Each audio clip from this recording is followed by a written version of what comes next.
बिस्मिल्लाहिर्रहमानिर्रहीम अस्सलामुअलैकुम वरहमतुल्लाहि वबरकातुहू। उम्मीद है दोस्तों सब खैर आफियत से होंगे। आज के अपने इस वीडियो के अंदर हम CS 101 के 10 मॉड्यूल्स कवर करेंगे, मॉड्यूल नंबर 216 से लेकर मॉड्यूल नंबर 225 तक।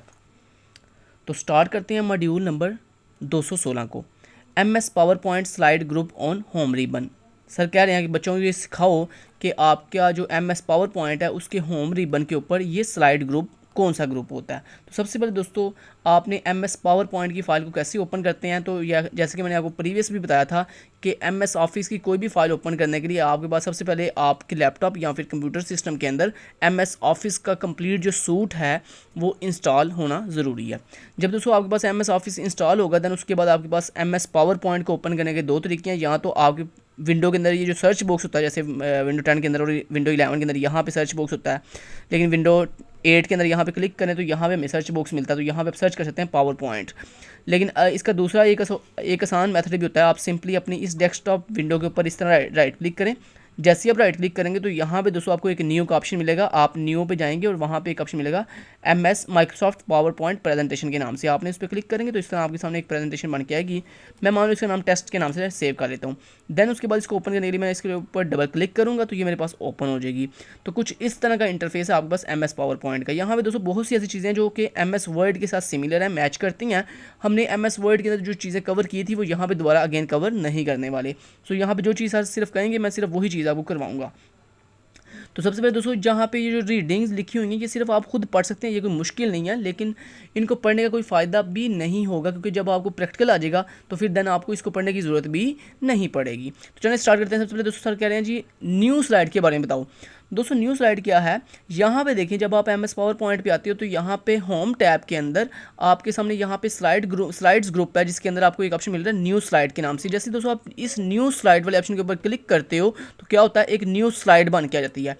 आप अगेन क्लिक करोगे एक और न्यू स्लाइड बन जाएगी, आप अगेन क्लिक करोगे एक और न्यू स्लाइड बन जाएगी। तो मतलब जितनी आपने न्यू स्लाइड बनानी होगी तो आप यहाँ पे न्यू स्लाइड वाले ऑप्शन पे क्लिक करके न्यू स्लाइड जो है वो क्रिएट कर सकते हैं। नेक्स्ट चलते हैं। अगला जी लेआउट। दोस्तों ये लेआउट क्या होता है, लेआउट बेसिकली यहाँ पे एक ऑप्शन है आपके होम टैब के अंदर स्लाइड्स के अंदर एक ऑप्शन है लेआउट के नाम से। जैसे दोस्तों आप इस लेआउट वाले ऑप्शन के ऊपर क्लिक करते हो तो यहाँ पे आपको सिर्फ डिफरेंट तरह के लेआउट समझते हो ना, यानी स्ट्रक्चर कि आपने ये जो आपकी स्लाइड है आपने इस स्लाइड का डिज़ाइन कैसे के रखना है, इसका स्ट्रक्चर इसकी साख्त कैसे की रखनी है, तो इसको दोस्तों हम कहते हैं लेआउट जो हमें दिखाई देता है। तो यहाँ पे हमारे पास डिफरेंट तरह के लेआउट है। तो मान लो यहाँ पे आप इस पर क्लिक करते हो तो ये वाला लेआउट हो जाता है। आप यहाँ पे लेआउट पे जाके ब्लैंक पे क्लिक करते हो तो ये देखो बिल्कुल ब्लैंक लेआउट सेट हो गया। ठीक है, तो इस तरह आप हर स्लाइड का लेआउट जो है वो चेंज अपनी मर्जी से कर सकते हो। समझ आएगी बात, ये होता है दोस्तों लेआउट। उसके बाद बात करते हैं रीसेट की। दोस्तों ये रीसेट क्या होता है, यहाँ पे ना हमारे पास MS पावर पॉइंट के होम टैब के अंदर स्लाइड्स के अंदर एक रीसेट का बटन है। दोस्तों जब आप मान लो कि आपने MS पावर पॉइंट के अंदर बहुत सी चेंजिंग की हैं, चेंजिंग करने के बाद आपको बाद में याद आया कि नहीं मेरी चेंजिंग बिल्कुल ठीक नहीं है, तो अगर आप चाहते हो कि MS पावर पॉइंट की जो डिफ़ॉल्ट चेंजिंग है, जो डिफ़ॉल्ट सेटिंग है वो खुद ब खुद दोबारा से हो जाए, तो आप क्या करोगे, यहाँ पे रीसेट बटन के ऊपर जैसे दोस्तों आप क्लिक करोगे तो क्या होगा बोला कि आपके इस MS पावर पॉइंट की जो डिफ़ॉल्ट सेटिंग होगी वो खुद ब खुद अप्लाई हो जाएगी। ठीक है, तो ये मतलब होता है रीसेट का। देन यहाँ पे डिलीट। ये डिलीट क्या होता है दोस्तों, डिलीट ये होता है कि अगर मान लो आप किसी स्लाइड पे खड़े हो और आपने इस स्लाइड को डिलीट करना है तो यहाँ पे दोस्तों आपको एक ऑप्शन मिलता है सेक्शन का। आप यहाँ पे सेक्शन पे क्लिक करें, यहाँ पे डिफरेंट दोस्तों सेक्शन मिलते हैं, ऐड सेक्शन के नाम से, रिमूव सेक्शन के नाम से। तो ये सेक्शन क्या होता है, सेक्शन दोस्तों ये होता है जैसे आपकी बुक में होता है ना कि पहला चैप्टर फिर उसमें कुछ मतलब टॉपिक होते हैं, फिर अगला चैप्टर। तो ऐसे दोस्तों आप अगर मान लो आप चाहते हो ये जो स्लाइड नंबर 1 है ये चैप्टर 1 का पार्ट है, स्लाइड नंबर 2 चैप्टर 2 का पार्ट है, स्लाइड नंबर 3 चैप्टर 3 का पार्ट है। तो ये कैसे करते हैं उसके लिए देखें, आपने क्या करना है, स्लाइड 1 जिस स्लाइड्स को या जिस एक या एक से ज़्यादा स्लाइड को आपने चैप्टर 1 में ऐड करना है तो आपने चैप्टर 1 की जो पहली स्लाइड है उस पर क्लिक करना है, सेक्शन पे क्लिक करना है, ऐड सेक्शन पे क्लिक करना है। ये देखो ऊपर एक सेक्शन ऐड हो गया अनटाइटल्ड सेक्शन के नाम से। अब इस सेक्शन का आपने टाइटल अगर चेंज करना तो मैं यहाँ पे अगेन सेक्शन पे क्लिक करूँगा, यहाँ पे रीनेम सेक्शन के ऊपर क्लिक करूँगा, यहाँ पे रीनेम से करूँगा। मान लो मैंने यहाँ पे नाम रख दिया इसका चैप्टर नंबर 01 और यहाँ पे रीनेम के ऊपर क्लिक किया तो ये देखो चैप्टर का 1 यहाँ पे आ गया चैप्टर 1। अब मान लो आप चाहते हो ये जो स्लाइड नंबर 3 है इसके ऊपर लिखा हुआ है चैप्टर नंबर 2, तो आपने क्या करना है, जहाँ से आपने चैप्टर नंबर 2 स्टार्ट करना है, चैप्टर नंबर 2 का जहाँ से आपने सेक्शन स्टार्ट करना है उस स्लाइड के ऊपर आपने क्लिक करना है। देन यहाँ पे सेक्शन पे क्लिक किया, ऐड सेक्शन पे क्लिक किया तो ये देखें एक सेक्शन आ गया। अब इस सेक्शन को मैंने रीनेम करना है तो कैसे करूँगा, सिंपली इस अपने सेक्शन के ऊपर इस तरह क्लिक करूँगा, सेक्शन पे क्लिक करूँगा, ये रीनेम सेक्शन के ऊपर क्लिक करूँगा, यहाँ मैं इसका नाम दे दूँगा जी चैप्टर नंबर 02 और उसके बाद यहाँ पे रीनेम पे क्लिक कर दूंगा तो देखें यहाँ पे चैप्टर नंबर 2 स्टार्ट हो गया। तो इस तरह दोस्तों आप जितने चाहो सेक्शन बना सकते हो और हर सेक्शन का अपनी मर्जी से नाम भी सेट कर सकते हो। अब मज़े की बात यह है कि यहाँ पे आप किसी भी सेक्शन को जो है क्लोज भी कर सकते हो। देखो मैं सेक्शन 1 के ऊपर क्लोज किया तो वो देखो वो हाइड हो गया। तो यानी यहाँ पे सेक्शन के अंदर आपको कोलैप्स एंड एक्सपैंड के ऑप्शन भी मिलती है। आपने कोलैप्स किया तो वो कोलैप्स हो गया, मतलब हाइड हो जाते हैं। और जब यहाँ पे एक्सपैंड ऑल पे क्लिक करोगे देखो सारे जितने भी सेक्शन थे सारे क्या हो गए हैं, एक्सपैंड मतलब खुल गए हैं। ठीक है, ऐसे दोस्तों अगर आपने कोई सेक्शन जो है रिमूव करना हो तो आप यहाँ पे रिमूव सेक्शन पे क्लिक करोगे तो जिस सेक्शन पे आप खड़े होगे वो रिमूव हो जाएगा। अगर आप रिमूव ऑल सेक्शन पे क्लिक करोगे तो क्या होगा बोला, जितने सेक्शन आपने बनाए होंगे सारे के सारे रिमूव हो जाएंगे। तो ये मतलब दोस्तों रिमूव ऑल सेक्शन का, समझ आ गई बात की। चलिए तो ये हमारा काम कंप्लीट हो गया। नेक्स्ट चलते हैं मॉड्यूल नंबर 217 के ऊपर। मॉड्यूल नंबर 217 में दोस्तों सर कह रहे हैं बच्चों को ये बताओ कि डिज़ाइन रिबन क्या होता है। दोस्तों डिज़ाइन रिबन कोई भी खास चीज़ नहीं है। देखिए मैं आपको बता देता हूँ। मान लिया आपके पास ये स्लाइड है और आपने इस स्लाइड का जो है डिज़ाइन चेंज करना है तो आप क्या करोगे, आप यहाँ पे अपने डिज़ाइन टैब में आओगे। यहाँ पे देखो आपको बड़े बड़े डिफरेंट तरह के डिज़ाइन मिल रहे हैं। ये देखो आप किसी भी डिज़ाइन पे क्लिक करो तो आपकी देखो तमाम की तमाम जो स्लाइड्स हैं उनका देखो कितना प्यारा डिज़ाइन हो गया।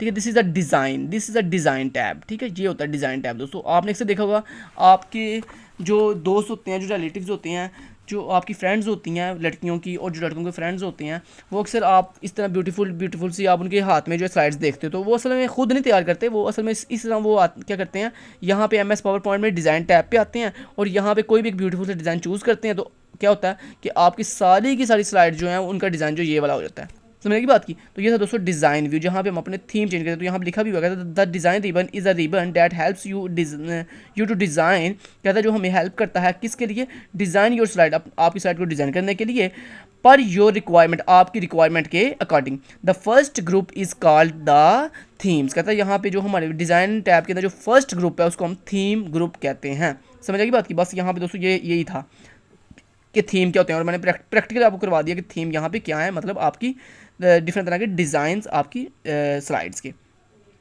मॉड्यूल नंबर 218 पे आए हैं तो यहाँ पे दोस्तों ट्रांजिशन रिबन, ये ट्रांजिशन क्या होती है दोस्तों, कहता है if you are even seen a PowerPoint presentation, कहता है अगर तुम ये देखना चाहते हो पावर पॉइंट प्रेजेंटेशन को क्या, that had special effects between each slide, कहता है अगर आप अपनी पावर पॉइंट की जो डिफरेंट स्लाइड्स हैं अगर हर स्लाइड से दूसरी स्लाइड पे जाते हुए आप उसके डिफरेंट तरह के जो है ना वो एनिमेशन देखना चाहते हो, आप डिफरेंट तरह के जो है इफेक्ट्स देखना चाहते हो तो कहता है उसके लिए हम क्या करेंगे, you are have seen slide transition, कहता है आप अपनी क्या करो, आप अपनी हर स्लाइड के ऊपर एक ट्रांजिशन इफेक्ट ऐड कर दो। अब दोस्तों अपनी स्लाइड के ऊपर ट्रांजिशन इफेक्ट कैसे ऐड करते हैं वो मैं आपको करके दिखा देता हूँ। यहाँ पे देखिए मालूम है, यहाँ पे मैं 1 मिनट आ रहे हैं, पहले मैं डिज़ाइन पे जाता हूँ और यहाँ पे मैं सिंपली ये वाला डिज़ाइन चूज़ करता हूँ, ये डिज़ाइन चूज़ कर दिया मैंने सिंपली।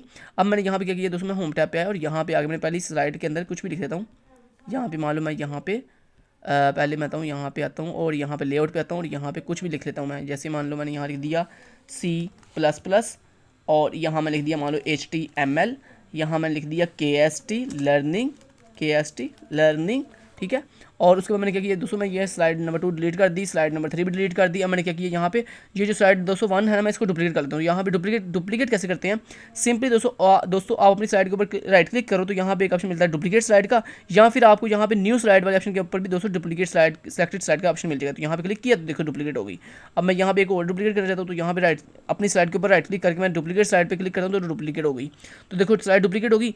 अब मैं इसके ऊपर डिफरेंट तरह के इफेक्ट लगाना चाहता हूँ तो कैसे लगाऊंगा, पहली स्लाइड पर क्लिक किया, ट्रांजिशन टैब में आया और यहाँ पे दोस्तों मैंने ये वाली पुश वाली ट्रांजिशन लगा दी। ये देखो कितनी प्यारी नजर आई आपको भी देखो कितने प्यारे। दोबारा दिखाता हूँ आपको, देखना प्रीव्यू के ऊपर क्लिक करता हूँ और ये देखो ये this is the effects.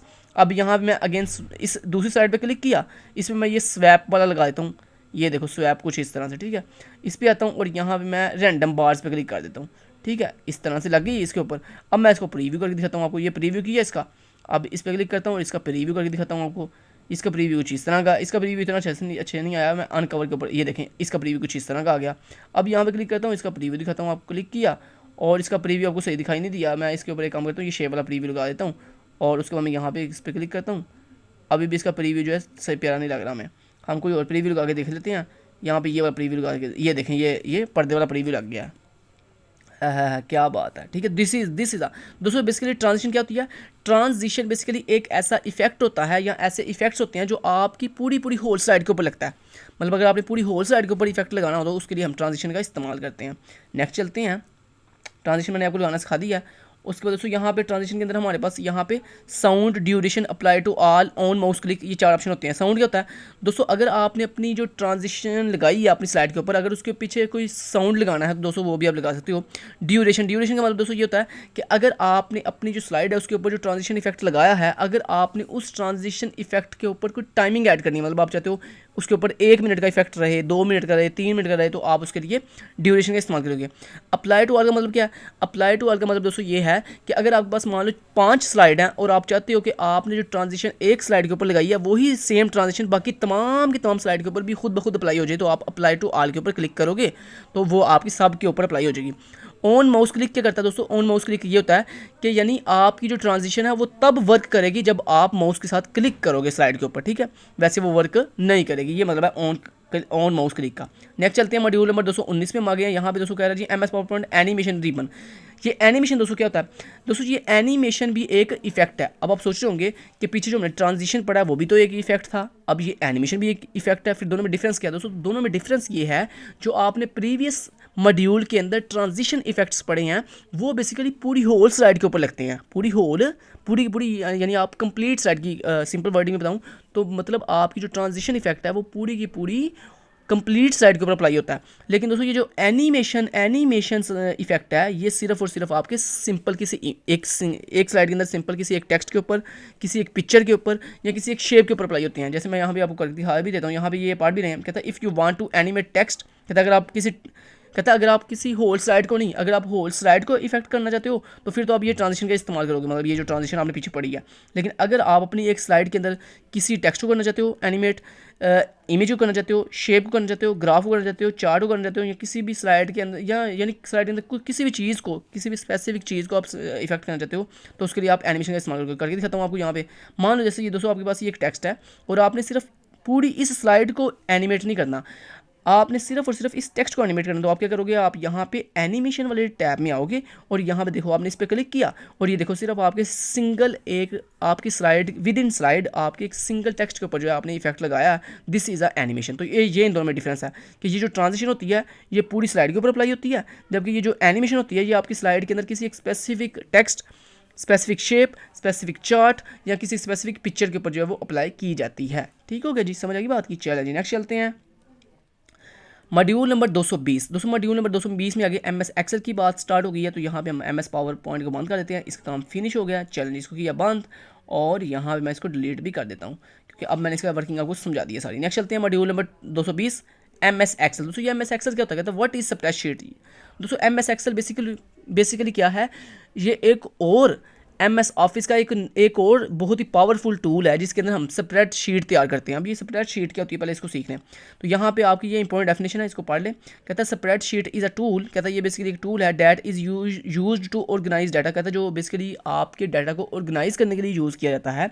Such as a check register, जैसे कहता है लाइक आपका रजिस्टर नहीं होता, लाइक आपके टीचर के पास आप जाते हो, स्कूल जाते हो, यूनिवर्सिटी जाते हो, आप कॉलेज जाते हो, तो आपके टीचर के पास एक रजिस्टर होता है जिसके अंदर रोज़ एंड कॉलम बने होते हैं और आपकी अटेंडेंस लगाते हैं वो उस रजिस्टर के ऊपर। तो ऐसे ही दोस्तों लाइक अ रजिस्टर, जैसे आपका रियल लाइफ में रजिस्टर होता है उसमें रोज़ एंड कॉलम होती हैं अटेंडेंस लगाने के लिए या आपका हिसाब किताब रखने के लिए, आपकी मार्क्स शीट बनाने के लिए। तो ऐसे ही दोस्तों अगर आपने इलेक्ट्रॉनिक्स की दुनिया में, कंप्यूटर की दुनिया के अंदर अगर आपने रोज़ एंड कॉलम्स की फॉर्म के अंदर अपना डाटा ऑर्गेनाइज वे में रखना हो तो उसके लिए दोस्तों हम स्प्रेड शीट का इस्तेमाल करते हैं और स्प्रेड शीट बनाने के लिए हम यूज़ करते हैं MS एक्सेल का। समझने की बात की, तो यही सारा आगे पूरा जो है बता रहे हैं, तो इसको आप बाकी खुद से रीड आउट कर सकते हैं। समझ कि मेन जो चीज़ थी वो मैंने आपको बता दी। आगे वो कह रहा है जी बहुत इंपॉर्टेंट है, ये जो पॉइंट मैंने हाईलाइट किए हुए इनको जरूर आपने स्टडी जरूर करना है, गो थ्रू जरूर करना है, ठीक है जी। The different things you will notice in this rectangle box, कहता है इसके लिए हमारे जो MS एक्सेल होता है उसके अंदर रिक्टेंगल बॉक्स होते हैं। दिखा भी देता हूँ आपको। सबसे पहले आपको MS एक्सेल ओपन करना आना चाहिए।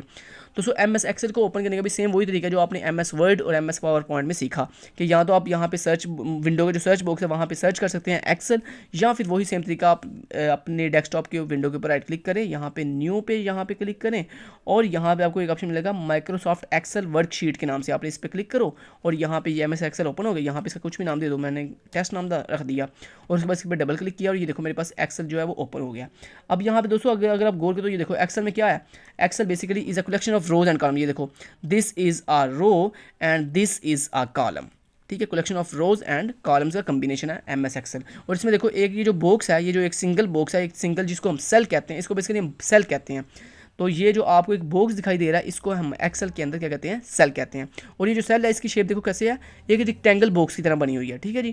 तो यही सेल कह रहे हैं। आगे देखें जी, divide with the help of rows and column, कहता है जिसको डिवाइड बेसिकली किया गया है रोज एंड कॉलम की फॉर्म के अंदर। कहता है rows are identified by number as shown in the left most column where as, कहता है जो रोज़ हैं उनको बेसिकली हमने नंबर के साथ डिनोट आइडेंटिफाई किया हुआ है। देखो ये देख रहे हो, ये देखो ये पहली रो है जिसका नंबर क्या है 1, ये दूसरी रो है जिसका नंबर क्या है 2। तो बेसिकली सर कह रहे हैं MS एक्सेल के अंदर हमने जो रोज़ हैं उनको नंबर के साथ डिनोट किया हुआ है, मतलब 1 2 3 न्यूमेरिक नंबर के साथ डिनोट किया हुआ है। जबकि ये जो कॉलम है, ये जो देखो ये जो कॉलम है, ये पहला कॉलम है, ये दूसरा कॉलम है, तो उसको हमने किसके साथ डिनोट किया हुआ है, अल्फ़ाबेट ABC के साथ डिनोट किया हुआ है, ठीक है। तो यही सर बता रहे हैं आगे, columns are identified by alphabets as shown in the top most row, यानी हमारी जो पहली टॉप मोस्ट रो है उसके अंदर जो अल्फ़ाबेट लगे हुए हैं ये बेसिकली रिप्रेजेंट कर रहे हैं हमारे कॉलम्स को, ठीक है जी। नेक्स्ट कहता है if you want to select a particular cell, कहता है अगर तुम किसी पार्टिकुलर सेल को सिलेक्ट करो, you will have to identify its address, कहता है फिर आप उसका एड्रेस जो है उसको डिनोट करोगे। जैसे मान लो मैंने ये एक सेल है दोस्तों, इसको ऐसे सिलेक्ट किया, अब जिस सेल को मैंने अभी भी सिलेक्ट किया है इसका एक स्पेसिफिक एड्रेस है। क्या एड्रेस है, इसका एड्रेस है A1। ये एड्रेस ऊपर आपको दिखाई दे रहा है, यहाँ पे लिखा हुआ है A1। ये A1 क्या डिनोट कर रहा है दोस्तों, बेसिकली ये A1 आपको ये बता रहा है कि ये कॉलम A वाला है और रो 1 वाली है। ऐसे दोस्तों मान लो आपने इस सेल के ऊपर क्लिक किया, अब इस सेल का कॉलम कौन सा है, F, ये देखो F इसका कॉलम है और रो इसकी कौन सी है 6, और ये देखो इसका फिर एड्रेस क्या होगा F6। मतलब कॉलम का नाम पहले बताते हैं, रो का नाम बाद में बताते हैं। तो अगर इस तरह आप किसी भी सेल पे क्लिक करोगे तो उस सेल का जो कॉलम होगा वो पहले आएगा और उसका जो रो होगी वो बाद में आएगी। मतलब इस अगर मैं आपसे पूछूं इस सेल का एड्रेस क्या, तो आपको कहोगे H6, तो ये देखो ऊपर लिखा भी आ रहा है H6। समझ लगी बात की, चले जी यही सारी बातें लिखी हुई हैं। तो नेक्स्ट चलते हैं। कहता है सेल्फ फॉर्मेटिंग। दोस्तों ये सेल्फ फॉर्मेटिंग क्या होती है, सेल्फ फॉर्मेटिंग ये होती है कि जिसमें आप एडजस्ट करते हो row height by clicking auto fit row height. कहता है बेसिकली सेल्फ फॉर्मेटिंग ये होती है कि जिसमें आपका ये जो सेल है, ये जिस सेल पे आप खड़े हो, अगर आपने इस सेल की दोस्तों रो और हाइट बढ़ानी हो या कम करनी हो तो उसके लिए हम सेल हाइट का इस्तेमाल करते हैं, सॉरी फॉर्मेटिंग का इस्तेमाल करते हैं। वो कैसे करोगे आप, ये जिस सेल पर आप खड़े हो तो आपने क्या करना है, अपने इस होम टैब के अंदर दोस्तों आपको एक ऑप्शन मिलता है सेल के नाम से, ये देखो सेल्स ग्रुप मिलता है। इस सेल्स ग्रुप के अंदर एक ऑप्शन मिलता है आपको फॉर्मेट के नाम से, आप इस पर क्लिक करो तो यहाँ पे देखो आपको एक ऑप्शन मिल रहा है जी रो हाइट के नाम से, ऑटो फिट रो हाइट के नाम से, ऑटो फिट कॉलम विड्थ के नाम से, कॉलम विड्थ। अगर आप इस पर क्लिक करोगे तो आप क्या करोगे, आप यहाँ पे आपसे विड्थ पूछ रहा है, आप जितनी यहाँ पे विड्थ देगे ओके करोगे उतनी आपकी कॉलम की जो विड्थ है वो सेट हो जाएगी। समझ आएगी बात की। तो इस तरह दोस्तों हम जो है इसको सेट करते हैं।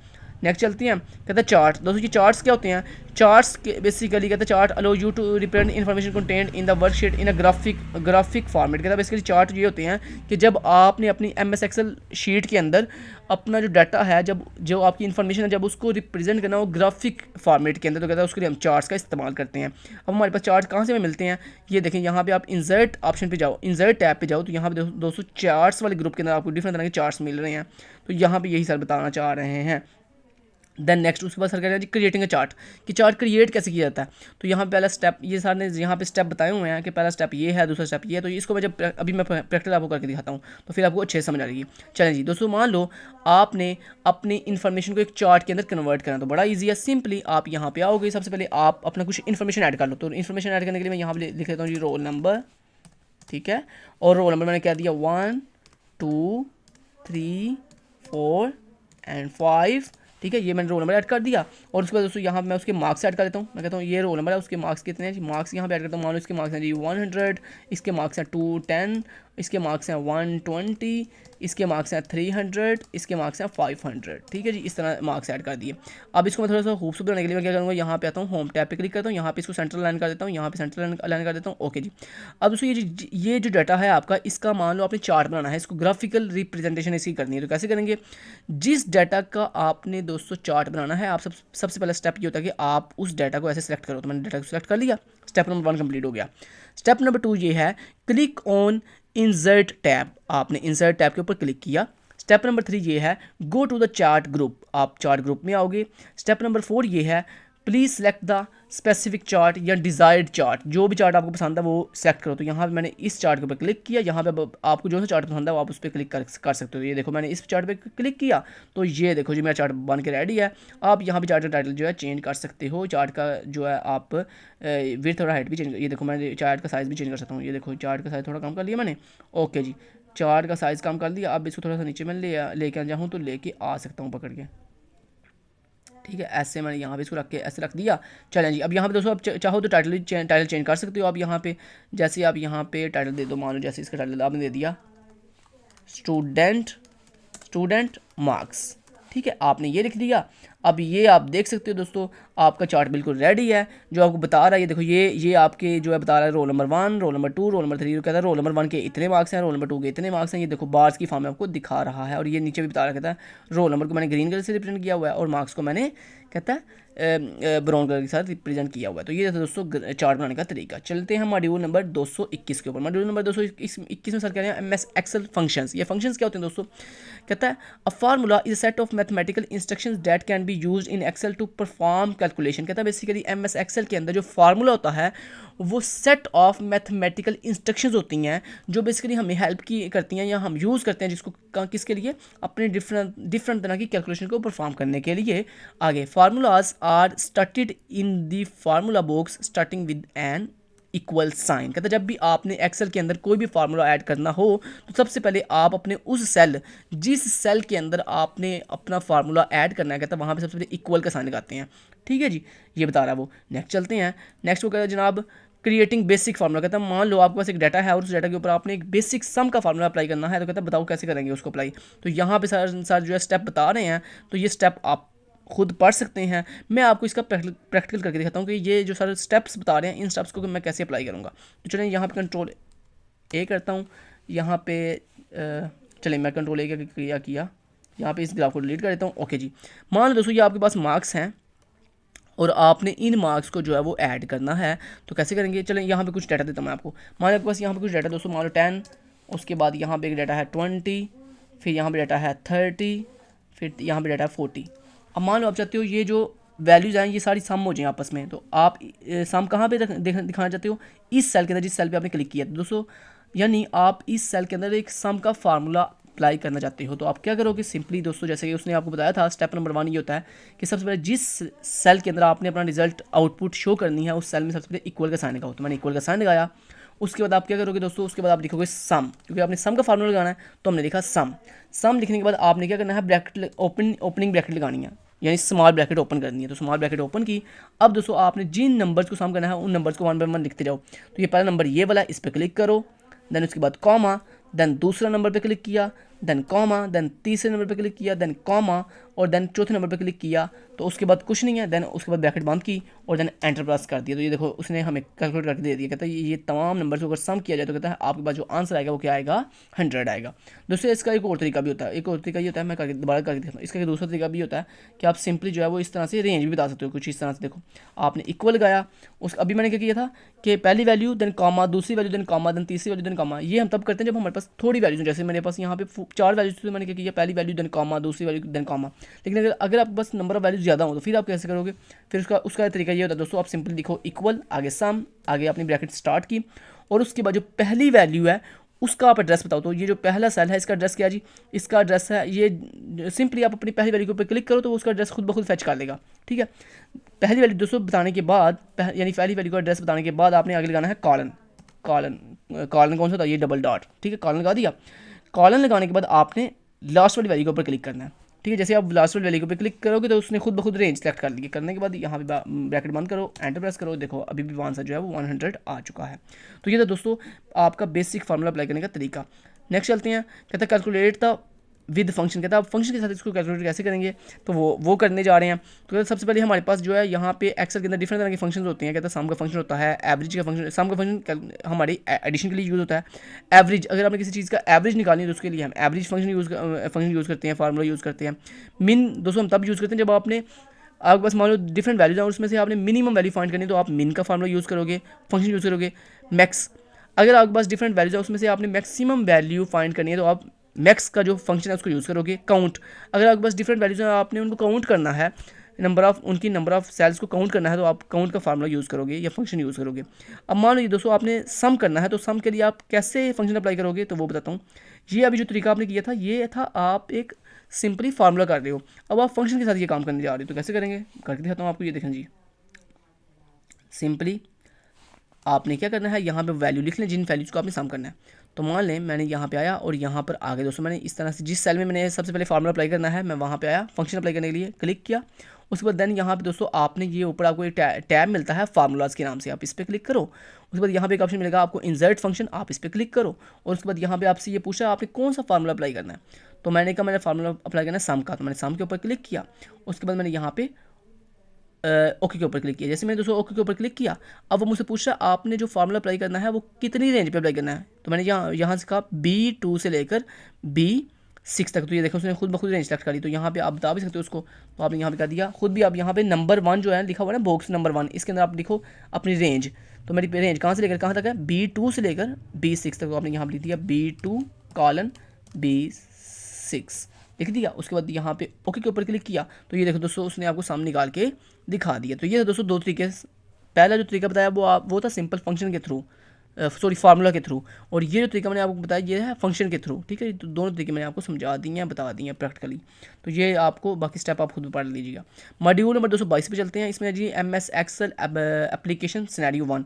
बेसिकली इसमें भी सर क्या कह रहे हैं कि आपको एक सिनेरियो देंगे, आपको एक डाटा देंगे और आपको कहा जाएगा इसके ऊपर सम का फार्मूला अप्लाई करके दिखाओ। तो कैसे करेंगे करके दिखा देता हूँ आपको फटाफट से वो भी। चलें यहाँ पे इसको डिलीट करता हूँ। यहाँ पे दोस्तों मान लो कि मेरे पास कुछ डाटा है, जैसे मान लो यहाँ मैंने कहा जो पहला मेरा मंथ था वो जन है, दूसरा मेरा मंथ फेब है, तीसरा मेरा मंथ जो है मार्च है, और चौथा मेरा मंथ जो है वो अप्रैल है, उसके बाद मई है। तो ठीक है, तो यहाँ पे कुछ मान लो मेरे पास कुछ वैल्यूज़ है, मान लो 1200, फिर मेरे पास है 1500, फिर मेरे पास मान लो वैल्यू है 1200, फिर मेरे पास वैल्यू है 1300, फिर उसके बाद मेरे पास वैल्यू है मान लो 1000। ठीक है, अब उसमें जाता हूँ यहाँ पे मेरे पास टोटल है इसका, तो यहाँ मैं लिखूँगा टोटल, और यहाँ पे मान लो मैंने यहाँ पे लिख दिया ऊपर प्रोडक्ट कि मेरे पास ये प्रोडक्ट थी कौन सी वाला, पेंसिल। मेरे पास प्रोडक्ट कौन सी है, पेंसिल। ठीक है, पेंसिल प्रोडक्ट थी जिसकी मई के अंदर इतनी सेल थी, फेब के अंदर इतनी सेल है, मार्च के अंदर इतनी सेल है, अप्रैल के अंदर इतनी और मई के अंदर इतनी। अब दोस्तों मैं देखना चाहता हूँ कि ये जो मेरी प्रोडक्ट पेंसिल है इसकी इन तमाम मंथ्स में कितनी टोटल सेल है। तो कैसे फाइंड करेंगे, बड़ा आसान है। आप सिंपली इस बॉक्स के अंदर जिसके अंदर आपने आउटपुट शो करवानी है, अपना टोटल सम शो करवाना है, आप उस पर इक्वल का साइन पुट करो, आगे आपने लिखा सम, ब्रैकेट ओपन की, और देन उसके बाद आपने ये जो रेंज है इसको ऐसे सेलेक्ट कर लेना है। ये पूरी रेंज सेलेक्ट की, सेलेक्ट करने के बाद आपने यहाँ पे ब्रैकेट बंद की, एंटर प्रेस किया और देखो उसने आपको टोटल सम बता दिया है। ठीक है, ये था दोस्तों अपनी एक पूरी की पूरी रो के लिहाज से मतलब सम फाइंड करना। एक होता है कॉलम के लिहाज से सम फाइंड करना, जैसे मान लो यहाँ पे आपको कॉलम के लिहाज से भी फाइंड करना सिखा देता हूँ। तो यहाँ पे जो सिनेरियो 1 था उसमें सर ने यही कहा है कि आपके पास मान लो कुछ सिनेरियो 1 है, चलें ये एक मिनट है ज़रा, मान लें यही आपके पास कुछ डाटा है। ठीक है, और इसको मैंने यहाँ पे भी फुलफिल कर दिया। यहाँ पे एक नया सिनेरियो जो सर ने आपको सिखाया ना वो ये नहीं था सम फाइंड करना, वो ये था बेसिकली कि सर ने कहा है कि मान लो आपने एक पूरी रो की जो डाटा था मतलब जो सम था वो फाइंड कर लिया, अब जो बाकी जो रोज़ हैं उनका डाटा कैसे फाइंड करेंगे। तो बड़ा आसान है दोस्तों, आपने अपने इस पहली रो का जब आंसर फाइंड करना है उसके बाद दोस्तों आपने क्या करना है, उस अपने आंसर के ऊपर क्लिक करना है। क्लिक करने के बाद यहाँ पे ना आपको राइट बॉटम कॉर्नर के ऊपर ना एक छोटा सा डॉट दिखाई दे रहा है, आपने इस पर ऐसे क्लिक करके ऐसे नीचे की तरफ ड्रैग करना। तो नीचे की तरफ ड्रैग करोगे तो ये खुद ब खुद सबके ऊपर अप्लाई कर देगा फार्मूला। ठीक है, तो ये बड़ा आसान तरीका, ये था सिनेरियो नंबर 1। बेसिकली सर ये सिखाना चाह रहे थे कि अगर आप एक फार्मूला फुलफिल कर दो तो बाकी सबके ऊपर अप्लाई कैसे करते हैं। सिंपली उसको ऐसे बॉटम राइट से पकड़ते हैं और ऐसे नीचे की तरफ ड्रैग कर देते हैं तो वो खुद ब खुद सारा अप्लाई कर देता है। ऐसे ही कॉलम के अंदर भी करते हैं, कॉलम के अंदर भी ऐसे ही करते हैं। तो कॉलम के अंदर करने के लिए सर ने अगले में यही बताया था हमने।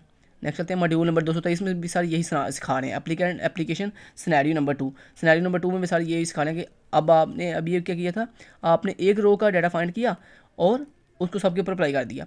अब अगर मान लो आपको ये कहा जाए कि इन सब कॉलम का डाटा फाइंड करना है तो कैसे फाइंड करेंगे, बड़ा आसान है। सिंपली आप यहाँ पे मान लो चाहते हो इन सब को कैलकुलेट करें, इस पूरे कॉलम की वैल्यूज को कैलकुलेट करें, तो आप क्या करोगे, इक्वल लगाओगे, आप लिखोगे सम, ब्रैकेट ओपन की, ये आपने रेंज सेलेक्ट की, ब्रैकेट बंद की, एंटर प्रेस कर दिए, देखो आंसर आ गया। अब इसी तरह आपने इसका भी कर सकते हो, देन उसका भी लेकिन आप यहाँ से ऐसे पकड़ो इसको और ऐसे ड्रैग एंड ड्रॉप कर दो। ठीक है, तो बाकी देखो उसने खुद ब खुद जो है कॉलम के अंदर भी डाटा फाइंड कर लिया। समझ लगी बात की। तो इस तरह दोस्तों आप कॉलम के डाटा को ऐसे ड्रैग करोगे कॉलम की फॉर्म में तो वो सारा डाटा फाइंड कर देगा। अगर आप रो की फॉर्म में से ऐसे सेलेक्ट करोगे तो वो फिर भी आपको डाटा सारा फाइंड करके दे देगा। तो ड्रैग एंड ड्रॉप करें तो वो खुद ब खुद सारी कैलकुलेशन करके आपको बता देता है। तो ये बड़ी एक अच्छी ऑप्शन है एक्सेल के अंदर। ठीक है जी, समझ रहे बात हो। तो ये था दोस्तों आपका सारा का सारा कंसेप्ट। दैन इस तरह आप लाजमी नहीं कि आप सम इससे फाइंड करो, आप चाहो तो इसका मिनिमम भी फाइंड कर सकते हो। मान लो जैसे आपने इसका मिनिमम फाइंड करना तो आप इक्वल लगाओ, यहाँ पे लिखो मिन लिखने के बाद आप यहाँ पे इस पूरी रेंज को सेलेक्ट करो तो ये आपको मिनिमम वैल्यू बता देगा। अभी सब वैल्यू सेम है तो अभी आपको कहेगा 1200, इसकी मिनिमम वैल्यू है जी 1200, क्योंकि इन सब में मिनिमम वैल्यू 1200 ही आ रही है। ठीक है, इन सब में एक ही कॉमन वैल्यू, तो इसलिए उसने आपको कह दिया मिनिमम वैल्यू 1200। ठीक है, नेक्स्ट दोस्तों आ जाता है module number 224 MS Excel sorting and filter. Sorting क्या होती है और फिल्टर क्या होता है दोस्तों। सॉर्ट का मतलब होता है कि अपनी वैल्यू को असेंडिंग या फिर डिसेंडिंग ऑर्डर में तरतीब देना। मतलब click the sort ascending order and descending order. अब इसका क्या मतलब है ये आपको करके दिखाता हूँ। तो ये सारा डाटा मैं पहले रिमूव करता हूँ, डिलीट कर देता हूँ। अब यहाँ मान लो दोस्तों मेरे पास कुछ वैल्यूज़ हैं, मान लो रैंडम वैल्यूज़ हैं 1 फिर 4 फिर 2 फिर 12 फिर 10 फिर 9 फिर मेरे पास मान लो जैसे 8। ठीक है, ये रैंडम वैल्यूज़ हैं। मान लो दोस्तों अगर आप चाहते हो ये तमाम की तमाम वैल्यू जो है वो एक तरतीब से लग जाए, मतलब यहाँ तो छोटी वैल्यू से बड़ी वैल्यू की तरफ या बड़ी वैल्यू से छोटी वैल्यू की तरफ, या तो यानी असेंडिंग ऑर्डर में या फिर डिसेंडिंग ऑर्डर में। तो इसको दोस्तों हम कहते हैं सॉर्टिंग करना। सॉर्टिंग कैसे करते हैं, जिन वैल्यूज़ को आपने सॉर्ट करना हो उन वैल्यूज़ को सिलेक्ट करते हैं। सेलेक्ट करने के बाद होम टैब के अंदर आकर आपको यहाँ पे एडिटिंग वाले ग्रुप के अंदर एक ऑप्शन मिलता है सॉर्ट एंड फिल्टर के नाम से, आप उस पर क्लिक करो। और यहाँ पे दोस्तों आपको दो ऑप्शन है, सॉर्ट स्मॉलेस्ट टू लार्जेस्ट। पहला ऑप्शन है, आप उस पर क्लिक करोगे तो क्या होगा बोला, आपकी जो वैल्यू है वो स्मॉलेस्ट टू लार्ज मतलब छोटी वैल्यू से बड़ी वैल्यू की तरफ यानी असेंडिंग ऑर्डर में सॉर्ट हो जाएंगी। और अगर आप अगेन दोस्तों अपनी वैल्यू सेलेक्ट करने के बाद यहाँ पे सॉर्ट एंड फिल्टर पे क्लिक करके सॉर्ट लार्जेस्ट टू स्मॉलेस्ट पे क्लिक करोगे तो क्या होगा बोला, आपकी वैल्यू जो है वो डिसेंडिंग ऑर्डर में सॉर्ट हो जाएंगी। ठीक है, तो ये था दोस्तों सॉर्ट करने का तरीका। नेक्स्ट चलते हैं, नेक्स्ट सिखा रहे हैं जी कस्टम सॉर्ट। कस्टम सॉर्ट क्या, तो दोस्तों कस्टम सॉर्ट होता है कि अगर आपने एक से ज़्यादा कॉलम को एक साथ सॉर्ट करना हो तो वो कैसे करते हैं। मान लो जैसे दोस्तों मान लो ये आपके पास पहला कॉलम है और देन इसी तरह आपके पास मान लो एक और कॉलम है जिसको आपने सॉर्ट करना है। तो मान लो उसमें कुछ वैल्यूज़ हैं जैसे अली देन खिज़र, चलो कुछ वैल्यूज़ हम कुछ रैंडम वैल्यू देते हैं।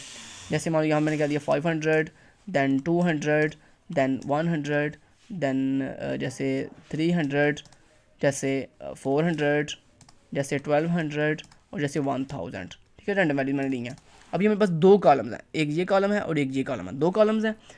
अब आपने मान लो दोस्तों दोनों कॉलम को सॉर्ट करना है एक साथ इकट्ठे, तो इसको दोस्तों हम कहते हैं कस्टम सॉर्ट। कि जब आपने एक से ज़्यादा कॉलम को एक साथ सॉर्टिंग करनी हो तो हम इसको कहते हैं जी कस्टम सॉर्ट। तो कस्टम सॉर्ट कैसे करते हैं, उसके लिए आपने होम टैब में आना है, यहाँ पे एडिटिंग ग्रुप के अंदर सॉर्ट एंड फिल्टर पे क्लिक किया, कस्टम सॉर्ट पे क्लिक करना है और यहाँ पे कस्टम सॉर्ट कहता है जी सबसे पहले आप अपनी वैल्यूज़ बताओ कौन सी वैल्यूज़ जिनको आपने सॉर्ट करना है। तो यहाँ मैंने क्लिक किया, दोबारा किया, कस्टम सॉर्ट पे क्लिक किया। अब यहाँ पे दोस्तों देखो आपके पास यहाँ पे सिर्फ अभी एक ही पूछ रहा है सॉर्ट बाय किसको कहता है। अब यहाँ पे दो कॉलम है, अगर आप यहाँ पे सॉर्ट बाय वाले ऑप्शन के ऊपर क्लिक करो तो आपको कह रहा है आपके पास यहाँ पे दो कॉलम है, एक है कॉलम ए एक है कॉलम बी। तो कहता है बताओ किसको सॉर्ट करना है। मैंने कहा मैंने कॉलम ए को सॉर्ट करना है। कॉलम ए को सॉर्ट किया, उस पर सॉर्ट किसके लिहाज से करना है, वैल्यूज़ के लिहाज से, सेल कलर के लिहाज से, किसके लिहाज से, तो मैंने कहा वैल्यूज़ के लिहाज से। उसके बाद मैंने कहा इसको मैंने स्मॉलेस्ट टू लार्जेस्ट सॉर्ट करना है। देन उसके बाद ये था अभी सॉर्टिंग मैंने किसको की है, कॉलम ए को। अब कॉलम बी को सॉर्ट करना है तो कैसे करेंगे, उसके लिए दोस्तों यहाँ पे ऊपर एक ऑप्शन आपको मिल रहा है ऐड लेवल। आपने ऐड लेवल पे क्लिक किया, एक और नया ऑप्शन आ गया यहाँ पे, देन बाय के ऊपर क्लिक किया, यहाँ पे कॉलम बी को क्लिक कर दिया मैंने, कॉलम बी वैल्यूज़ के लिहाज से, और इसको मैंने सॉर्ट करना है लार्जेस्ट टू स्मॉलेस्ट। ओके के ऊपर क्लिक किया और ये देखो दोस्तों पहली जो वैल्यू थी वो आपकी स्मॉलेस्ट टू लार्जेस्ट अप्लाई हुई है और जो दूसरी डाटा था आपका वो कैसे अप्लाई हुआ है, आपके लार्जेस्ट टू स्मॉलेस्ट। ठीक हो गया जी, समझ आ गई बात की। तो इस तरह दोस्तों आप इकट्ठे जो है एक से ज़्यादा कॉलम्स को इकट्ठे जो सॉर्ट कर सकते हो, इसको हम कहते हैं कस्टम सॉर्टिंग करना। चलें ये भी आपको मैंने सिखा दिया प्रैक्टिकल। नेक्स्ट चलते हैं मॉड्यूल नंबर 225, आज की हमारी वीडियो का लास्ट मॉड्यूल जिसमें MS एक्सेस की बात की जा रही है। MS एक्सेस दोस्तों एक और चौथा टूल है। तो MS एक्सेल यहाँ पे ख़त्म होता है। MS एक्सेल में सारे ने बस इतना ही सिखाया, इसको बंद करते हैं। अब नेक्स्ट एक और टूल हम सीखने जा रहे हैं दोस्तों, MS एक्सेस। MS एक्सेस क्या है, सबसे पहले कहता है database is a collection of 5 files which are also referred a tables. कहता है बेसिकली जो डेटाबेस होती है वो कलेक्शन होती है हमारी फाइल्स की जिसके अंदर हमने अपने टेबल बनाए होते हैं। Information is organized in these table in the form of field and records of easy access and management purpose. कहता है हमने जो अपनी इन्फॉर्मेशन है उसको बड़े ही वेल डिफाइंड तरीके से ऑर्गेनाइज किया होता है टेबल्स की फॉर्म में, और उन टेबल्स की इन दी फॉर्म, और कहता है वो जो टेबल्स होते हैं वो basically in the form of fields या रिकॉर्ड की फॉर्म में होती हैं जिसको हम इजीली एक्सेस भी करते हैं और उसको मैनेज भी करते हैं। देन उसके बाद MS एक्सेस दोस्तों बेसिकली एक डेटाबेस सॉफ्टवेयर है MS ऑफिस का, जिसमें कहता है हम SQL stand for structured query language, बड़ा इंपॉर्टेंट MCQs है कि SQL स्टैंड फॉर क्या होता है। SQL stand for structured query language in order to access and retrieve data from the database. कहते हैं जब हमने अपना डाटा जो है वो एक्सेस करना हो या रिट्रीव करना हो डाटाबेस में से, वी यूज़ SQL। कहता है फिर देन हम क्या करते हैं, SQL का इस्तेमाल करते हैं। This is the most commonly use syntax for curing a relational database. कहता है इसको हम बहुत ही कॉमनली यूज़ करते हैं जब हमने अपनी रिलेशनल डाटाबेस के अंदर अपनी क्यूरीज परफॉर्म करनी हो। उसके बाद difference between database and DBMS। कहता है बताओ डेटाबेस और DBMS में क्या डिफरेंस होता है। तो ये डिफरेंस मैंने हाईलाइट किया। कहता है database is the filing cabinet where the information is sorted in the form of files. कहता है डेटाबेस बेसिकली वो जगह होती है जहाँ पे हम अपनी इंफॉर्मेशन जो है वो सॉर्ट करते हैं in the form of files. आगे जबकि DBMS क्या होता है, DBMS is the office cleric whose job is to organize and retrieve files. कहता है जबकि DBMS बेसिकली एक सॉफ्टवेयर होता है जो हमें हेल्प करता है, जिसका काम ये होता है कि वो हमारी फाइल्स को रिट्रीव कर सके और उसको ऑर्गेनाइज कर सके। ठीक है जी। Next to create new database. कहता है बताओ MS एक्सेस में कहता है डाटाबेस क्रिएट करने का तरीका क्या होता है। कहता है सबसे पहले click on blank database option. कहता है सबसे पहले आप अपने MS एक्सेस को ओपन करते हो, देन वहाँ पे कहता है आप क्या करते हो, ब्लैंक डाटाबेस ऑप्शन के ऊपर क्लिक करते हो।